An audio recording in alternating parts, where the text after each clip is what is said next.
नमस्कार दोस्तों, तो कैसे हो आप सभी। माइंडसेट के इस सीरीज में आप सभी का स्वागत है। माइंडसेट के इस सीरीज के पार्ट नंबर 6 में आप सभी का स्वागत है। और पार्ट 6 में हम सीखने वाले हैं कि जो अपना फियर होता है किसी भी काम को करने के लिए, उस फियर को कैसे हम समझ सकते हैं और उस फियर को हम कैसे दूर कर सकते हैं। तो यहाँ पे दो चीजें आती हैं फियर के साथ। एक फेलियर का जो डर होता है, फियर मीन्स किसी भी चीज का डर हो सकता है, फेलियर का डर या लोग क्या कहेंगे इस तरह का डर। तो कोई भी डर जो आपके माइंड में बैठा हुआ है किसी भी काम को शुरू करने के लिए, तो उस चीज को कैसे दूर करें, इस चीज को हम समझने वाले हैं पार्ट 6 में। ओके, इससे पहले हमने कंसिस्टेंसी की पावर को समझा कि कंसिस्टेंसी की पावर क्या होती है, कंसिस्टेंसी से कितने बड़े रिजल्ट्स जो है हासिल किए जा सकते हैं। ये सारी चीजें हमने लर्न की हैं। अब पार्ट 6 में हम लर्न करने वाले हैं कि जो फियर है हमारे अंदर किसी भी काम को स्टार्ट करने का, जैसे मुझे बहुत ज्यादा फियर था कैमरे के सामने बोलने का, तो इस फियर को मैंने कैसे दूर किया, ये चीज मैं आपके सामने बताने वाला हूँ। और इस मेरे एक्सपीरियंस से हो सकता है आपको भी काफी सारी चीजें सीखने को मिले। तो जो फियर होता है किसी भी काम को करने के लिए, सबसे पहले हम एक डिसाइड करते हैं। सारी चीजें हम किसी भी काम के बारे में हम डिसाइड कर लेते हैं, सोच लेते हैं, इस तरीके से प्लानिंग कर लेते हैं कि इस तरीके से करना है, इस तरीके से हमें रिजल्ट मिलेंगे। लेकिन क्या होता है कि उस काम को शुरू करने से पहले हमारे माइंड में एक डर रहता है। जैसे मैं अपनी स्टोरी बताता हूँ कि जैसे कैमरे के सामने बोलने में मैं अपने माइंड में बहुत सोचता था कि मैं कैमरे के सामने आके और दनादन दनादन बोलूंगा। जितनी भी चीजें मुझे आती हैं माइंड में, मतलब मैं ऐसे सोचता था कि मैं कैमरे के सामने बहुत अच्छा बोल पाऊंगा या बहुत अच्छा कर पाऊंगा। लेकिन जैसे ही कैमरा ऑन करता था तो मैं चुपचाप रहता था, कुछ बोलता ही नहीं था। तो इस तरीके से मेरे माइंड में एक फियर था और एक डर भी था कि अगर मैं फेल हो गया तो क्या होगा, कि अगर मुझे बोलना नहीं आया या कुछ कुछ भी ऐसी चीज, कुछ मुंह से ऐसा कुछ निकल गया जो मतलब व्यूअर्स को अच्छा ना लगे, तो ऐसी गलतियां हो सकती हैं, शब्दों में हेरफेर हो सकता है। तो इस तरह का जो डर था वो मेरे माइंड में बैठा हुआ था।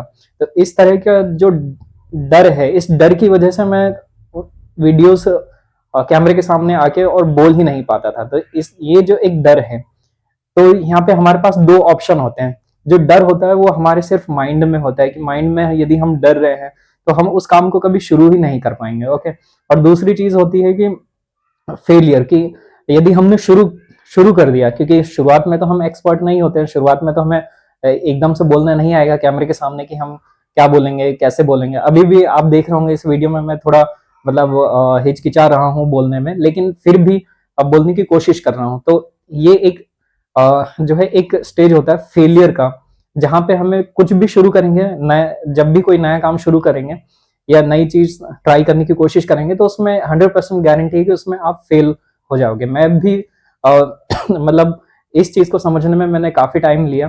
तो जैसे ही हम किसी भी काम को शुरू करेंगे तो शुरुआत में हमें फेलियर देखने को मिलेगा। जब फर्स्ट टाइम मैंने रिकॉर्ड किया कैमरे के सामने, मैं जब बोला तो मुझे समझ में ही नहीं आ रहा था कि मैं क्या बोलूं, किस टॉपिक पर बोलूं, कितने समय तक बोलूं, कितने वर्ड्स बोलूं, ये कुछ मुझे समझ में ही नहीं आ रहा था। तो जैसे ही मेरे माइंड में फियर बैठा था, जो डर बैठा था, तो डर की वजह से मैं अपना काम शुरू ही नहीं कर पा रहा था। और जो फेलियर था उसके बारे में सोच सोच के मतलब अपने माइंड में ही चीजें प्लानिंग करता था, लेकिन उसको एग्जीक्यूट नहीं करता था। तो उससे होता क्या है कि यदि अपने माइंड में फियर है तो हम उस फियर की वजह से अगर उसी फियर में रहेंगे तो हम उस काम को शुरू ही नहीं कर पाएंगे। ओके, और यदि हम फेलियर का सोचेंगे कि फेलियर हो जाएंगे, तो डेफिनेटली हम फेल हो जाएंगे। किसी भी काम को शुरू करेंगे तो फेल होना कंपलसरी है, 100% गारंटी है कि हम जो है फेल होंगे। लेकिन जब फेल होंगे तो हमें पता चलेगा कि हमने क्या मिस्टेक की है और हमें किस तरह के इम्प्रूवमेंट की जरूरत है, किस तरह के गाइडेंस की जरूरत है। ये सारी चीजें जब हम कोई भी नई चीज ट्राई करेंगे, फेल होंगे फेल होंगे तो हमें पता चलेगा ना कि हम क्या कर रहे हैं, क्या नहीं कर रहे हैं, क्या मिस्टेक कर रहे हैं। जैसे मैंने कैमरे के सामने बोलना शुरू किया तो अभी जो है काफी सारी चीजें लर्न करनी है, लेकिन सबसे पहले जो फियर था वो तो दूर हुआ ना। कैमरे के सामने आकर मैंने बोलना शुरू कर दिया। अब जो फेल हो रहा हूँ, जैसे मुझे यदि कोई चीज बोलना नहीं आ रहा है तो मैं गलतियां कर करके सीखूंगा, मैं बार बार रिकॉर्ड करूंगा। तो कम से कम बोलना तो शुरू कर दिया ना, तो वर्क तो स्टार्ट हो गया। अब जैसे यदि फेल हो रहा हूँ तो फेल होने के बाद जो इम्प्रूवमेंट होंगे, मुझे पता चलेगा कि मैं कहाँ पे गलती कर रहा हूँ, किस चीज को इम्प्रूवमेंट करना है, कितना इम्प्रूव करना है, तो ये सारी चीजें मुझे पता चलेंगी, तो धीरे धीरे इम्प्रूवमेंट होगा, और धीरे धीरे इम्प्रूवमेंट होगा तो वर्क स्टार्ट हो जाएगा। जो हमने प्लानिंग की है कि इस तरह का वर्क करना है, इस तरह की जो प्लानिंग की है, जो डर था, और उससे पहले जो माइंड में हम क्रिएट करते थे कि ये प्लानिंग है, इस तरीके से करना है, लेकिन फियर की वजह से हम रुके हुए थे, तो फियर को हटा दिया तो काम स्टार्ट हो गया, और काम स्टार्ट हुआ तो फेलियर हुए, और फेल जब हुए तो हमें पता चला कि हम क्या मिस्टेक कर रहे हैं, और धीरे धीरे हमें पता चलेंगे कि चीजें कैसे इम्प्रूव होती हैं, ये सारी चीजें पता चलेंगी। तो ये जो चीजें हैं ये बहुत ज्यादा जरूरी हैं। तो सबसे पहले अपने डर को आप समझिए कि आपको डर किस चीज का है, उस डर को समझिए, और जो भी आप स्टार्ट करना चाहते हो तो आप स्टार्ट कीजिए। नो डाउट आपको फेलियर मिलेंगे, लेकिन उसी से आपको पता चलेगा कि आप क्या मिस्टेक कर रहे हैं और कहाँ पर आपको इम्प्रूवमेंट की जरूरत है। तो जैसे जैसे आप ग्रो करोगे तो आपको चीजें समझ में आने लगेंगी। और इसी के साथ में जैसे आप वर्क स्टार्ट करोगे तो आपको आपके पास दो तरह की थिंकिंग आएगी। एक तो आप सोचोगे कि अब मैंने वर्क स्टार्ट कर दिया है तो अब मुझे इस तरीके के रिजल्ट मिलेंगे। एक ख्याली एक ख्याली बोलते हैं कि एक दिमाग में एक कई तरह के ख्याल आते हैं कि अब मैंने वर्क स्टार्ट कर दिया है तो अब मेरे साथ ये अच्छा होगा, ये इस तरह का रिजल्ट मिलेगा, तो बहुत जल्दी हम रिजल्ट के बारे में सोचने लग जाते हैं।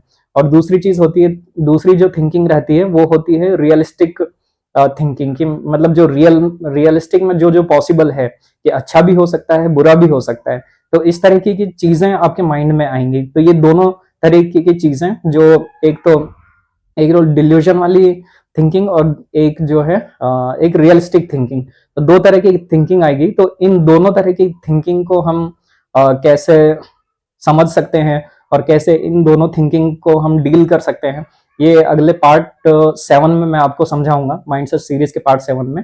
अभी के लिए इतना काफी है। आई होप कि आपको काफी सारी चीजें लर्निंग करने को मिली होंगी, और इसी के साथ ये वीडियो क्लोज करते हैं। बाकी मिलते हैं नेक्स्ट पार्ट में। Okay, thank you.